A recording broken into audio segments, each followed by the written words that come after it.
Assalomu alaykum, hurmatli kuzatuvchilar. 2025-yil 6-iyul sanasida Saman tandir shaftolining yoshligini obzor qilib o'tamiz.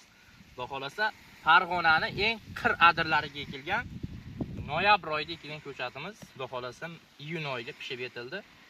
Saman tandir shaftoli mana tukli bo'ladi, lekin hidi juda zo'r, beliski juda zo'r do'stlar. Mana Bismillahirrohmanirrohim. Saman tandir shaftoli juda shirin hisoblanadi. O'zbekistonda hamma viloyatiga mos keldi.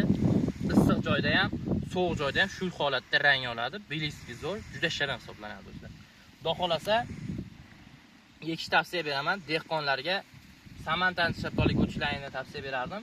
Chunki narxlari hozir kunda chet elda eksportga Moskva bozorlarida olishyapti. 50 ming, 60 ming dehqonlardan o'zib olishyapti shu holatda tandir shaftolini. O'zimiz ichki bozorga uzilishiga hali bor. Lekin qattiqlik foizi hozir 60-65 olinyapti furaga. Qattiqlik foizi 50 ga tushsa, ichki bozorlarga uzishni boshlaymiz do'stlar. Ichki bozorda ham 30 ming, 35 ming sotiladi bu aniq. Chunki o'tgan yili ham 40 ming, 45 ming Food Cityda sotilgan bu tandir shaftolimiz.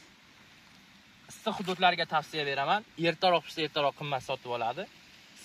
Qashqadaryo, Surxondaryo viloyatlarini yerlariga zo'r tushadi do'stlar saman shaftoli. Mevani zo'r kuyib oladi, shunga yarasha kalibrni yetkazib beradi bu shaftoli. Mana taylarida ko'rishlaringiz mumkin. Tandir shaftoli bu mevani yetkazib bera olmaydiganini hammasini to'kib yuboradi. Shu sababli mevasi juda ko'p bo'lgani bilan mevani yetkazib bergan do'stlar. Dehqonlarga aytib o'tardimki, saman shaftoliga o'tishlarini tavsiya beraman. Kalibr zo'r, rang, bilis zo'r,